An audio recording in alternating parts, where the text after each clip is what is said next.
မြန်မာတွေကဖျားတယ်တာတိတ်ဝါဒနာပါတာပတ်စံရှင်ဖျားတယ်တယ်ဘုန်းကြီးတွေလည်းဒီတိုင်းပဲပတ်စံရှင်ငကယုံဖျားအစု900 1000 2000အဲ့တော့စာပင်နဲ့မညီဘူးအဲ့ဒါကဦးဇင်းတို့ပြောရတယ်နော်ဖျားတွေအများကြီးတယ်တာကုသိုလ်မရဘူးမဆိုလို့နော်ဖျားတယ်တာကုသိုလ်ရတယ်ဒါပေမဲ့အကျိုးမများဘူးစာပင်နဲ့လည်းမညီဘူးဦးဇင်းတို့ရဲရဲပြောရတယ်စာပေထဲမှာဘာပါတယ်လဲဆိုတော့အပဋိဋ္ဌိတဒိတာပါကြီးဆိုတာဈေးဒီမရှိတဲ့နေရာမှာပဲတည်ရမှာဟုတ်ပြီနော်ဈေးဒီဆိုတာဘယ်နေရာမှာတည်ရမှာလဲမရှိတဲ့နေရာမှာတည်ရမှာနော်ဗုဒ္ဓဘာသာဝင်တွေတော့ရှိတယ်ဒါပေမဲ့ဘုရားရှင်ကိုပူဇော်ခြင်းနဲ့ဘယ်လိုပူဇော်မှမသိဘူးအဲ့လိုဘုရားကိုပူဇော်ခြင်းပါရတဲ့ပူဇော်စရာမရှိတဲ့နေရာမျိုးမှာဈေးဒီတည်ရမှာဘုရားတည်ရမှာဟုတ်ပြီနော်ကျွားတရားမှာတော့မှဈေးဒီနှစ်စုမရှိသင့်ဘူးတဲ့စာထဲမှာပါတယ်နော်ဦးဇင်းတို့စကားမဟုတ်ဘူးထက်ကရာမှာတိုက်ရိုက်ပါတယ်ကျွားတရားမှာတော့မှဈေးဒီနှစ်စုမရှိသင့်ဘူးကုသိုလ်မရအောင်မပြောဘူးနော်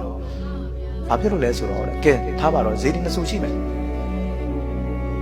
ဘာဖြစ်သွားတယ်လဲဆိုတော့လူတွေဟာဈေးဒီနှစ်စုရှိရင်ဈေးဒီနှစ်စုလုံးကိုပြပြဝဝမပူဇော်နိုင်ဘူးဟိုဘုရားကိုသွားမလို့ဒီဘုရားသွားမလို့လေအဲ့မှာရွေးလာပြီလေဟိုဘုရားကတကိုးကြီးတယ်ဒီဘုရားတကိုးမကြီးဖြစ်လာပြီမလားနော်ဖြစ်လာပြီဦးဇင်းတို့ရန်ကုန်မှာဆိုရင်လည်းရွှေတကိုးမှသွားချင်တာတခြားဘုရားမသွားချင်ဟုတ်တယ်မလားရွှေတကိုးကဘိုးတကိုးကြီးတူလူဖြစ်လာတာအဲ့တော့ဘုရားတဆူတန်းဆိုရင်တရွာလုံးကဝိုင်းပြီးတော့ပူဇော်နိုင်တယ်အကောင်းဆုံးပူဇော်နိုင်တယ်အသက်ပဲဆုံးပူဇော်နိုင်တယ်နှစ်ဆူရှိပြီဆိုရင်ဟိုဘုရားကိုသွားပူဇော်ရမလားဒီဘုရားသွားရမလားအဲ့တော့တဆူဘက်ကိုအာတန်သွားနောက်တဆူကဘာဖြစ်သွားလဲခြုံနေနဲ့နော်ရင်းကြီးတွေတန်းလို့ဘုရားကိုပုံမှန်ဆုံးကတ်တဲ့လူလည်းမရှိဘူးပုံမှန်ပန်းပူဇော်တဲ့လူလည်းမရှိဘူးနော်ဘုရားကိုလည်းတောက်ပြောင်မထားနိုင်တော့ဘူးဟုတ်တယ်မလားတတိထားရှိလိုက်အဲ့ကြောင့်ဦးဇင်းတို့အများနဲ့ပြောတယ်ရှိနေတဲ့ဘုရားကိုပုံမှန်ဆုံးကတ်နိုင်အောင်ကြိုးစားအောင်လို့နော်ဆုံးမဝတဲ့ဘုရားတွေအများကြီးပဲနော်ဒါစာပေထဲမှာပါတယ်နော်ဒါကြောင့်တဲ့ဘုရားအများကြီးမတင်နဲ့နော်ရှိတဲ့ဘုရားကိုအကောင်းဆုံးပူဇော်မရှိသေးတဲ့နေရာဆိုရင်တည်တဲ့လားမတည်သင့်ဘူးလားမရှိတဲ့နေရာဆိုတာကဗုဒ္ဓဘာသာတွေတော့ရှိတယ်ဟုတ်ပြီနော်အေးဘုရားစီတွေမရှိတဲ့နေရာပြောတာနော်ဗုဒ္ဓဘာသာလည်းမရှိဘူးပူဇော်မဲ့လူမရှိရင်လည်းကောင်းလားဘုရားတည်တယ်ဆိုတာကဗုဒ္ဓဘာသာဝင်တွေရှိတယ်ပူဇော်မဲ့လူရှိတယ်ပူဇော်စရာမရှိတဲ့အခါနားလည်ပြီနော်တချို့ကအဲ့လိုတောင်းရှိရင်စီလိုက်တယ်လားဥစဉ်ဒီဘက်မှာမပြင်းနေတဲ့ကိုခီးထွက်လာရင်တွေ့တယ်ဘုရားမရှိတဲ့တောင်းမရှိဘူးရှင်တယ်တောင်းတိုင်းမှာဘုရားရှိတယ်အဲ့ဒီဘုရားကိုဘယ်သူသွားပူဇော်လဲဆိုဘယ်သူမှမပူဇော်ဘူးရကုစုံနဲ့တည်းပူဇော်တော့မသိဘူးပေါ့နော်အဲ့တော့ဘယ်သူမှအဲ့တောင်းထိတ်ကိုမတက်နိုင်ပါဘူး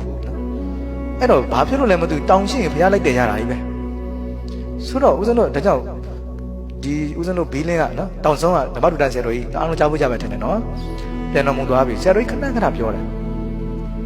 ဇီတိတဲတယ်ဘုရားတဲတယ်ဆိုတာသာသနာတကုံထူတာတဲ့ဘာထူတာသာသနာတော်တွေထုံးကားလာတဲ့အခါဗုဒ္ဓဘာသာဝင်တွေများလာတဲ့အခါပူဇော်စရာမရှိလို့ဘုရားကိုစားဓာတ်တော်ကိုဌာပနာပြီးတော့ဇီတိတဲကြတယ်ဘုရားကိုစားစင်လူတော်ထုပြီးတော့ဥဒိဋ္ဌဇီတိနဲ့ပူဇော်ကြတာတဲ့ပူဇော်တဲ့လူတွေရှိတဲ့နေရာမှာပူဇော်စရာမရှိလို့သာသနာတကုံထူတဲ့အနေနဲ့ဇီတိတဲတာဘုရားပူဇော်တာဒါကြောင့်ဦးဇင်းတို့ဘုရားဇီတိဆိုတာကပတ်စံရှိတိုင်းတဲရတာမဟုတ်ဘူးနော်အေးပတ်စံရှိတိုင်းတဲရတာမဟုတ်ဘူးဒါစာပေထဲမှာပါတယ်ယနေ့ခေတ်ကဘာဖြစ်လို့လဲမသိဘူးပတ်စံရှိရင်ဘုရားတဲမယ်ဇီတိတဲမယ်ဆိုတာကြီးပဲသာသနာတော်မှာပရိယပฏิပတ်အားထုတ်နေတဲ့တန်ဃာတော်တွေအများကြီးပဲအဲ့လိုပရိယတိအားထုတ်နေတဲ့တန်ဃာတော်တွေလိုအပ်တဲ့စာဥစ္စာတွေလှူဒန်းလိုက်ပိုမကောင်းဘူးလားပိုအကျိုးများတာပေါ့တက်ရှိဘုရားတွေနော်စာပေသင်ကြားနေတဲ့ပို့ချနေတဲ့ဆရာတော်တွေကဘာဘုရားတွေလဲတက်ရှိဘုရားတွေအဲ့တက်ရှိဘုရားတွေကိုမေ့ပြီးနေကြတာနော်တက်ရှိဘုရားတွေမေ့နေကြတာအေးကောင်းပြီဒါကဘုရားတရားနဲ့ပတ်သက်ပြီးဒါစကားတစ်ခုနည်းနည်းကြားဖြတ်ပြောလိုက်တယ်နော်